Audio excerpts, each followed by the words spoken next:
ብልጽግናና ህወሓት ኤርትራን በጋራ ለማጥቃት ተነጋግረው ነበር ሲል ሻዕቢያ ከሰሰ። ዝርዝር መረጃውን እናካፍላችኋለን። ፈረንሳዊቷ ጋዜጠኛ ዘገባ ለመስራት ወደ ትግራይ ክልል መጓዟን ተከትሎ ከኢትዮጵያ ተባረረ። ፓኪስታን በአሜሪካና በኢራን መካከል በሚቀጥሉት 24 ሰዓታት ውስጥ ታሪካዊ የተባለለትን የሰላም ስምምነት ይከናወናል ተብሎ እንደሚጠበቅ አስታወቀች። ዝርዝር መረጃውን እናካፍላችኋለን። የቮይስ ኦፍ ኢትዮጵያን ቤተሰቦች ሰብስክራይብ ማድረጋችሁን እያስታወስናችሁ በዝርዝር ወደምንመለከታቸው አንዳንድ ጉዳዮች እናልፋለን።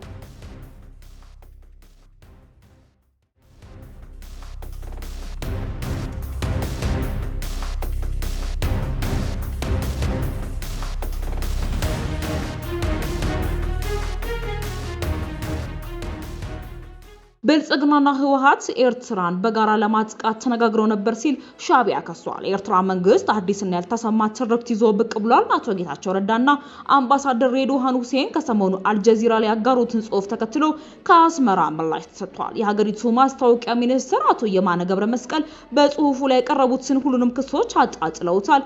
የማነ ገብረ መስቀል በትዊተር ገጻቸው ላይ ባሰፈሩት ምላሽ የባለስልጣናት ንግግር በሐሰት በማታለልና በተሳሳተ መረጃ የተሞላ ሲሉ አጣጥለውታል። አቶ የማነ ምላሻቸውን በመቀጠል ይልቁንም ዛሬ ክስ እያቀረቡብን ያሉት አካላት የፕሪቶሪያ ስምምነት ከመፈረሙ ከጥቂት ወራት በፊት በጅቡቲና ሲሼልስ በሚስጥር ተገናኝተው በኤርትራ ላይ የጋራ ወረራ ለመፈጸም ሲዶሉት ነበር በማለት ከዚህ በፊት ያልተሰማ ሌላ አዲስ ትርክትም ይዘው መጥተዋል። ፈረንሳዊቷ ጋዜጠኛ ዘገባን ለመስራት ወደ ትግራይ ክልል መጓዟን ተከትሎ ከኢትዮጵያ ተባራለች። የኢትዮጵያ ባለስልጣናት ለፈረንሳዩ ላይክሮይ ጋዜጣ የምትሰራ ጋዜጠኛ የስራና የነዋሪነት ፍቃድ መሰረዛቸው ተገለጸ። ባለስልጣናቱ ጋዜጠኛዋ ባሳለፍነው ወር ወደ ትግራይ ክልል ዘገባን ለመስራት መጓዟን ተከትሎ ሀገሪቱን ለቃ እንድትወጣ አዘዋሉ። ስለ ጉዳዩ ከአዲስ ስታንዳርድ ጥያቄ የቀረበለት የኢትዮጵያ መገናኛ ብዙሃን ባለስልጣን ጥያቄዎችን በጽሁፍ እንዲያቀርብ ቢጠይቅም ዘገባው እስከታተመበት ጊዜ ድረስ ምንም አይነት ምላሽ አልሰጠም። እንደ አውሮፓውያን አቆጣጠር ከ2023 ጀምሮ ኢትዮጵያ በመሆን የላይክሮይ የአፍሪካ ቀንድ ጉዳይ ዘጋቢ ሆና ስትሰራ የቆየችው የ30 ዓመቷ ጋዜጠኛ ኦገስቲን ፓስሊ በኢትዮጵያ ባለስልጣን የተሰጣትን መውጫ ቪዛ ወይንም ኤግዚት ቪዛ ከተቀበለች በኋላ ሰኔ 4 2018 ሀገሪቱን ለቃ ወጥታለች። የባለስልጣናቱ ውሳኔ የተሰማው ጋዜጠኛዋ ከግንቦት 26 እስከ 29 ድረስ ለዘገባው ወደ ሽሬ ያደረገችውን ጉዞ ተከትሎም ሲሆን ጋዜጠኛዋ በወቅቱ በክልሉ እየታየ ባለው የፖለቲካና የወታደራዊ ውጥረት መባባስ ምክንያት ዳግም ግጭት ሊቀሰቀስ ይችላል በሚል በነዋሪዎች ዘንድ እያየለ የመጣውን ስጋት በመዘገብ ላይ ነበረች። ግንቦት 27 ቀን ሽሬ ያለች ከኢትዮጵያ መገናኛ ብዙሃን ባለስልጣን ተወካይ የስልክ ጥሪ የደረሳት ሲሆን በአስቸኳይ ወደ አዲስ አበባ እንድትመለስ ትዕዛዝ ተሰጥቷት እንደነበረ አዲስ ስታንዳርድ ያገኘው መረጃ ያመለክታል።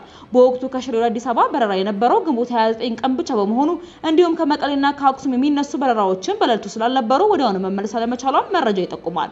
በዚህም ግንቦት 29 ወደ አዲስ አበባ እንደተመለሰች ወደ ባለስልጣኑ መስሪያ ቤት ጠራች ሲሆን በዚያም ሆነ ዳይሬክተሯን ሃይማኖት ዘለቀንና ምክትል ዳይሬክተሩ ዮናታን ተስፋዬን ጨምሮ የአራት ስራ ኃላፊዎች ጋር ተገናኝታለች። በስብሰባው ወቅትም ከባለስልጣናቱ ከሚያዝያ 27 ቀን ጀምሮ ከጦርነቱ በፊት የነበረው የትግራይ ክልላዊ አስተዳደር ዳግም መቋቋሙን ተከትሎ በክልሉ ባየለው የፖለቲካና የጸጥታ ውጥረት መካከል ወደ ትግራይ የተጓዘችበትን ምክንያት በተመለከተ ጥያቄም ቀርቦላታል።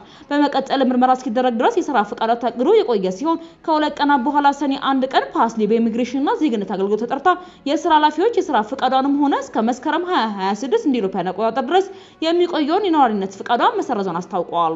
ስለ ጋዜጠኛዋ የስራ ፍቃድና የነዋሪነት ፍቃድ መሰረዝ እስካሁን በይፋ የተሰጠ ምንም አይነት ኦፊሴላዊ ማብራሪያ የለም። ይህ እርምጃ የተወሰደው እውቅና ላላቸው የውጭ ሀገር ጋዜጠኞች ወደ ትግራይ ክልል እንዳይጓዙ በይፋ የተጣለ ምንም አይነት የጉዞ ገደብ በሌለበት ሁኔታ ውስጥም ነው።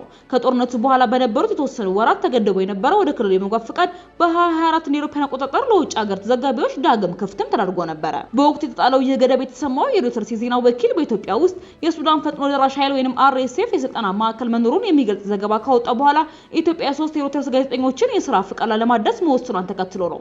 የጋዜጠኞች መብት ተሟጋች ሲፒጄ እርምጃውን የፕሬስ ነጻነት ጥሰትን መሆኑን በመግለጽ ድርጊቱ በኢትዮጵያ ውስጥ ዓለም አቀፍ መገናኛ ብዙሃንን ኢላማ ያደረጉ ገደቦች እያየሉ መምጣታቸውን የሚያሳይ ነው ብሏል። ይህ የሚዲያ መብት ተሟጋች ተቋሙ አክሎም በቅርብ ዓመታት ውስጥ በርካታ ጋዜጠኞች ለእስራት ወይንም ደግሞ ለእውቅና ገዳ እርምጃዎች መዳረጋቸውንም አመላክተዋል። ኢትዮጵያ ውስጥ ባሉ ገለልተኛ የነጻ ሚዲያ ተቋማትና በቁጥጥር ባለስልጣናት መካከል እንደ ፍቃድ አሰጣጥ፣ የፕሬስ ነጻነትና የመረጃ ተደራሽነት ባሉ ጉዳዮች ዙሪያ ባለፈው ሰፊ ውጥረት ጋር የተያያዘም ሲሆን የሚዲያ መብት ተሟጋቾች ቡድን ቀደም ሲል በሀገሪቱ ውስጥ በሚንቀሳቀሱ ጋዜጠኞችና የዜና ድርጅቶች ላይ የተወሰዱ ያሉትን አስተዳደራዊ እርምጃዎች በተመለከተ የአሰራር ሁኔታውን በጥብቅ መቆነናቸውም ይታወሳል። የቮይስ ኦፍ ኢትዮጵያን ቤተሰቦች ዳግም ሰብስክራይብ ማድረጋችሁን እያስታወስናችሁ ወደ ዘገባችን እናልፋለን።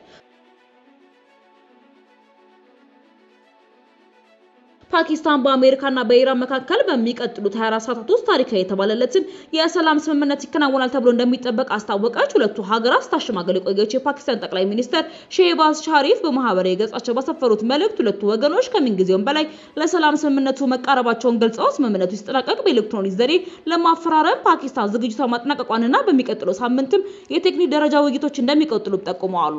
ታሪካዊ የተባለለት የሰላም ስምምነቱ ዘላቂ ሰላም ለመፍጠር ጠንካራ መሰረት እንደሚሆን ሙሉ እምነት አለኝ ሲሉ ጠቅላይ ሚኒስትሩ እምነታቸውን አጋርተዋል። ባለፈው የካቲት ወር መገባደጃ ላይ በአሜሪካና በእስራኤል ጥቃት የተጀመረው ጦርነት ለማቆም ሁለቱ ወገኖች በስምምነቱ ረቂቅ ይዘት ላይ መስማማታቸውን ፓኪስታን ትላንትና መግለጿ ይታወሳል። ምንም እንኳን ካለፈው ሚያዝያ ወር ጀምሮ የተኩስ አቁሙ ታውጆ ውይይቶች ሲደረጉ ቢቆዩም ባለፉት ቀናት ግን ሁለቱም ሀገሮች የእርስ በርስ ጥቃቶችና ውጊያዎች እንደገና ገርሽተው ብርቱ ጉዳትም ማስተናገዳቸው ተዘግቧል። የቮይስ ኦፍ ኢትዮጵያን ቤተሰቦች ለዛሬ ያዝንላችሁ ዘገባዎች እነዚህን ይመስሉ ነበር። በሌሎች አዳዲስና ወቅታዊ መረጃዎች ዳግም እስክንገናኝ ድረስ በደህና ቆዩ።